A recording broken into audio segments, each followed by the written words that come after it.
Punta tayo ngayon ng Bacolod eh. Nandito tayo ngayon sa airport to.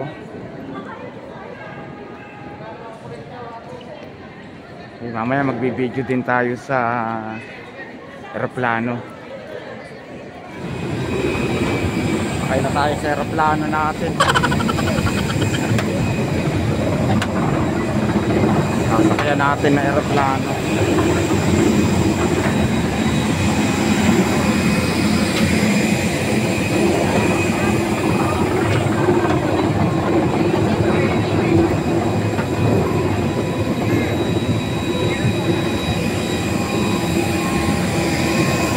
Yan, sasakyan natin yung aeroplano.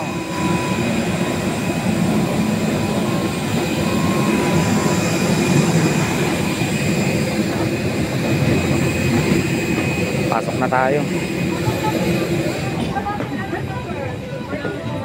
Hello, good morning. 31C.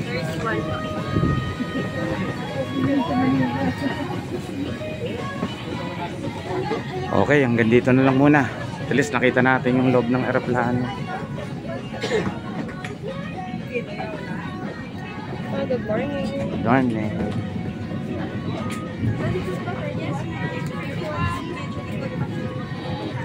Doon tayo sa gawing likuran pa pala. Good morning.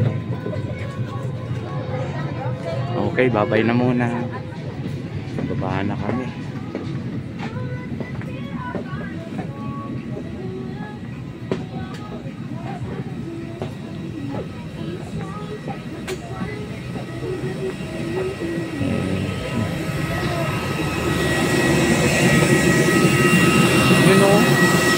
Sinakyan namin yung aeroplano.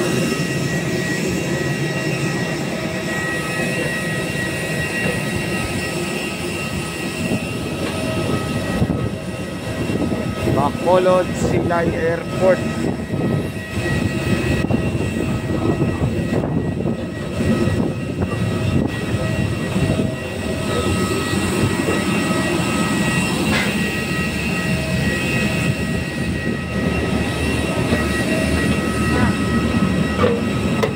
Okay, parating naman ganun. Putol-putol na video lang.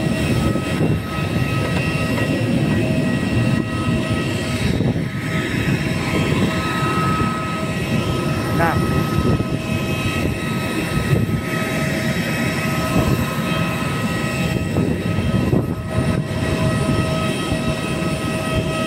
Bacolod, ano, Silay Airport ba yan? Bacolod Airport na. Tayo namin lumabas yung maleta dito sa conveyor. Yo.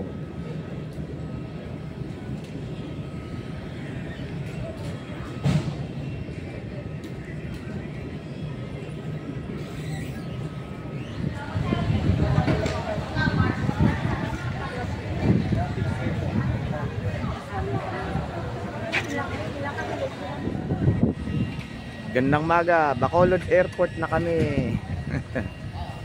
Salamat sa ligtas na biyahe.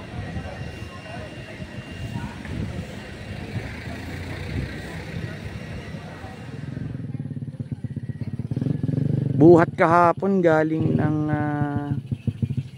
Bacolod Airport, bumiyahe papunta rito sa parang isang barangay na yung pinuntahan namin dito eh. Nakakatuwa lang, puro tubuhan, kumbaga puro tubuhan tanim ng tao dito.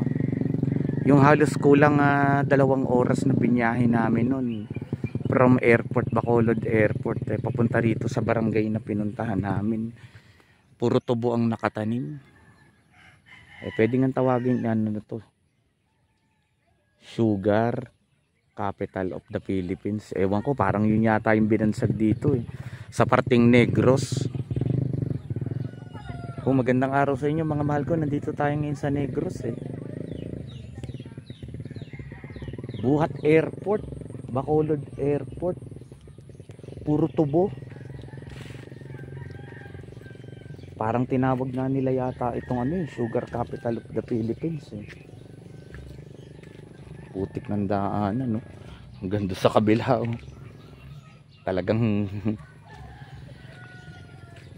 barangay ito, nasa loob eh. Buhat Airport, 2 oras yung binyahe namin eh. Ayan o, puro tanim ng tao. Hanggang kaloob-looban no. Marami pang mabibidyo pero puro tubuhan lang.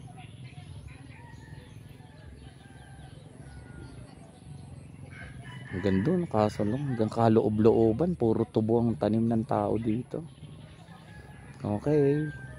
Kung papansinin natin, ito halatang mga bagong tanim ito.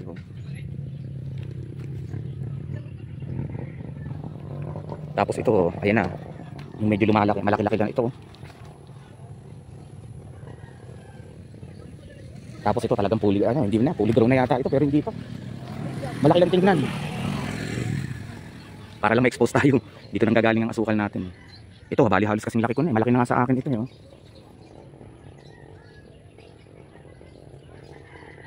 Baka umabot ito ng kulang 1.5 tao, 2 tao bago maani. Wala rin akong idea kung saan magsisimula yung pinakatubo niya. Sana may makausap ako, makakwentuhan regarding dito sa tubo.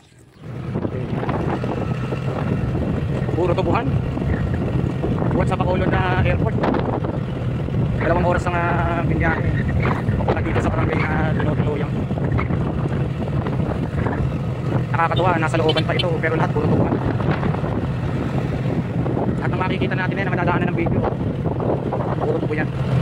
At saka buhat dun sa airport, papunta dito sa pinuntahan ko na ito. Looban na bali ito eh. Kaliwat kanan, hanggang looban, hanggang kaloob, looban lahat puro tubuhan.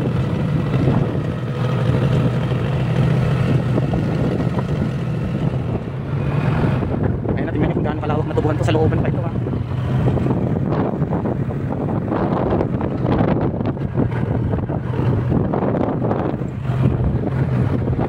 Ewan ko kung tama yung English na ito. Sugar cane capital of the Philippines.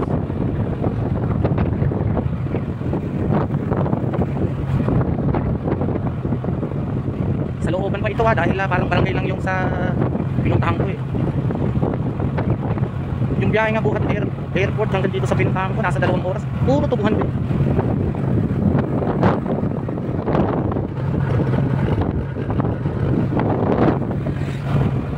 Yun o. Discard ba yun? Hanggang mga kaloob-loob na gano'n.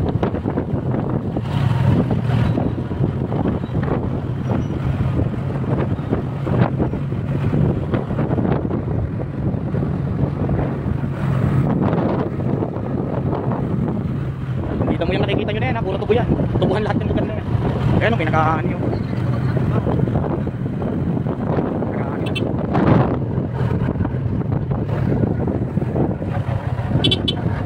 Puro kaloob-looban, hanggang kaloob-looban. Sanga-sanga ng kalsada, puro tubuhan. Marami na rin tayong napuntahang probinsya pero kakaiba ito.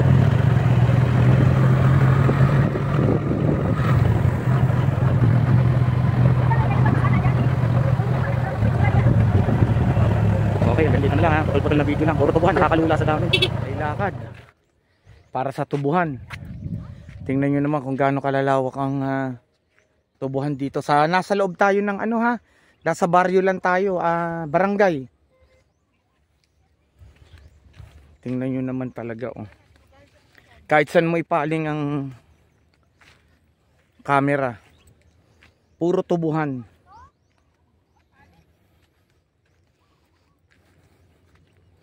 Ayan, ang ganda tapos to. Tapos ayun so parang kumbaga yung paglaki Okay, putol-putol na video lang. Yun doon tayo galing Tingnan nyo naman kung gaano kalawak ang taniman ng tubo kahit nasa looban na.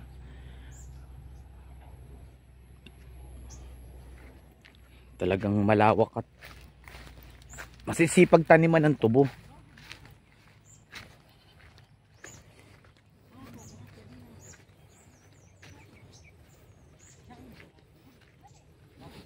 Ayun ano kaya yung nakatanim na yun? Swerte nakakita tayong maliit na taniman ng talong ito. Familiar sa atin to at nagtatanim tayo nito. Ayun, may balag pa nga ano kaya yun?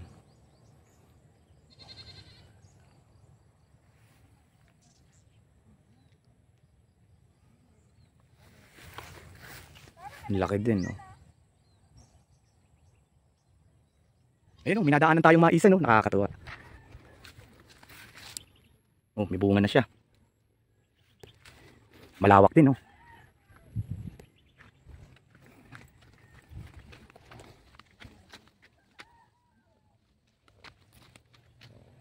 Yan ang kasipagan eh. Talagang pag nagpatinim ka, hindi po pwedeng hindi aani.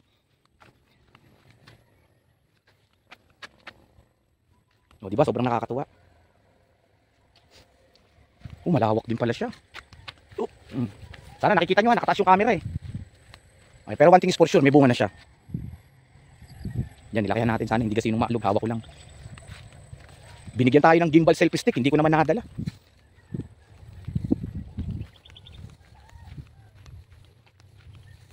Ang lawak ko, sayang. Hindi naman tayo pwede pumasok sa loob eh. Walang pahintulot eh.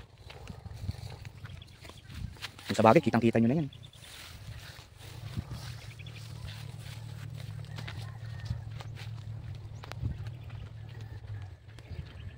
Baka pag napanood nyo to, medyo ipo-forward na. Sayang kung yung pahaba na yun, mapapasok natin doon, no? Makikita natin kung gaano rin kalawak.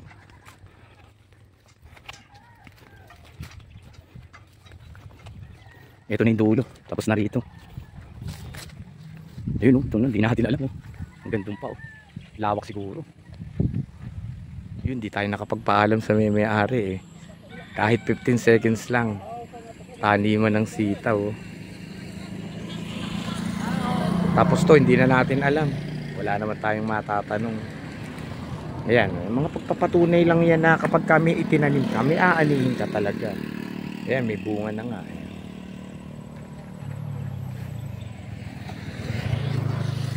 Okay. Tingnan nyo yung style ng truck ko. Ibang klase yung forma. Ganyan kahaba. Kasi mahaba ang mga tubo eh.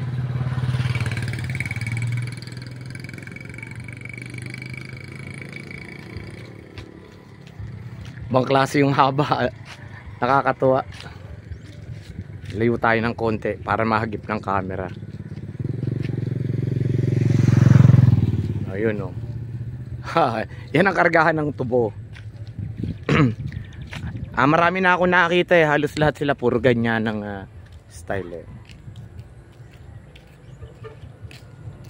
Okay. Tubo oh, ayan oh, nakatsyempo tayo. Ang palaya oh. Sayang di natin inabutan, kakaani lang daw kanina eh.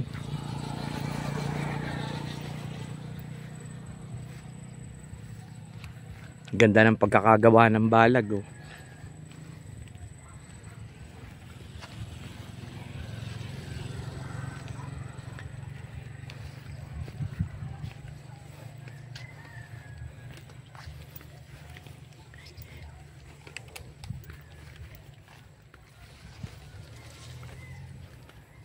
Sayang kung natsyempohan natin kanina oh, na umaani oh. May mga natira pang ang bunga pero maliliit na eh. Yun oh, palaki natin. Yun ang bunga.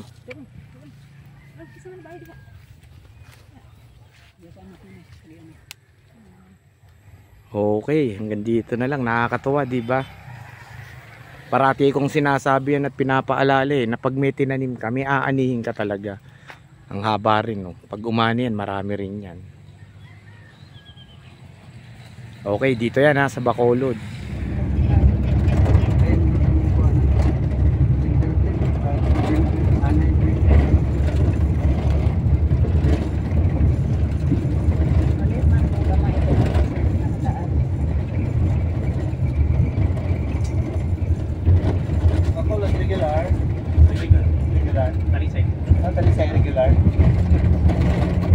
Kaliwat kanan yung kalsada na yan, puro tubuhan yan.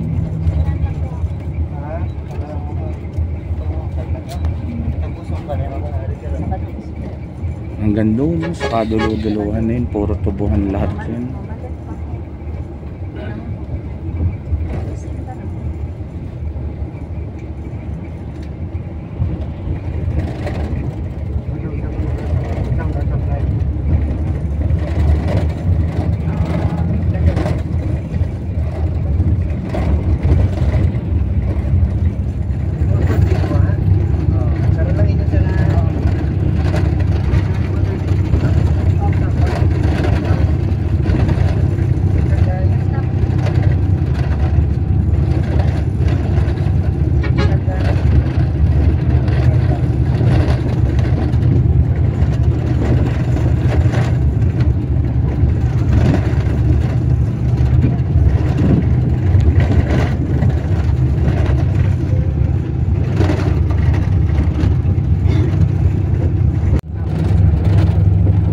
Agahan ng tubo. Gaano kahabang truck yan? Anong panahon ng tubo? Sagay na to. Yung hindi naman ang kinakain. Sagay na ito. Sagay na ito. Hindi na to. Dito na tayo, parting Sagay na ito. Negros Occidental pa rin. Puro tubuhan pa rin, kaliwat kanan ng kalsada. Bakit namin, para bang pabigat loob namin. At saka, ngayon, dahil mo, naalala na yan, parang alam mo. Sabi ko sa nakataon na yun, gusto ko lang. Puro tubuhan din yan, katulad ng pinanggalingan natin na Escalante. Hanggang sa kaloob-looban niya, no? Sure na sure ako kasi nilakad namin ng isang araw. Bali kahapon, talagang puro kaloob-looban ng barangay. Puro tubuhan din ng tanim, eh. Ayan, naanihan na yan. Pagkabungkal niyan, tanim na rin agad yan.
Puro tubuhan yung looban na yun.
Kung ano yung nakikita nating lawak ng taniman ng tubo na yan, ganun din sa kabilang side.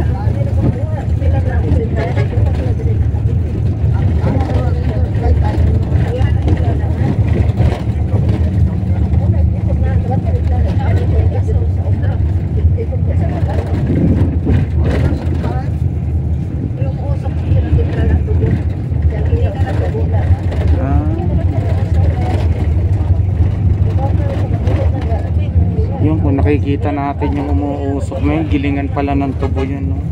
Yung usok. May pangalan na yun, kaya na natakpan.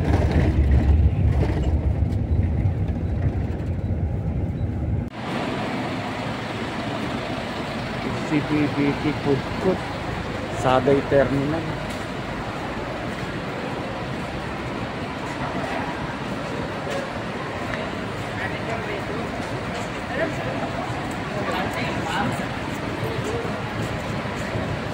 Terminal ng Pasito.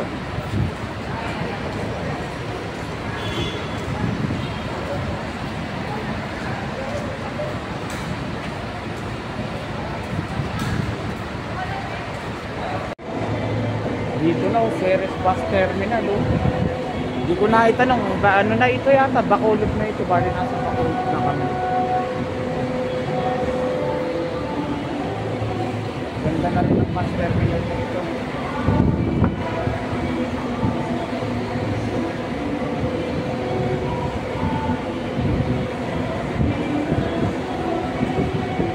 Ceres Bus Terminal. Oo, Bacolod na ito.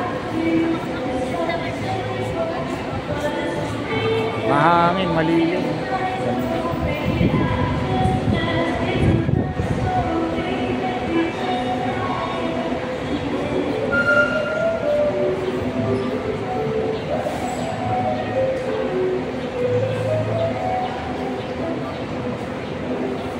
ATM machine pa.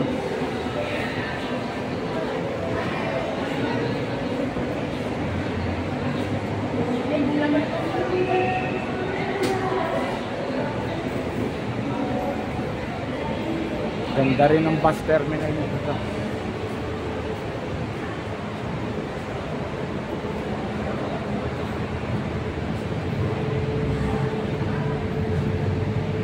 Okay, tinignan lang natin itong bus terminal na ito. Ngayon lang tayo nakarating dito eh.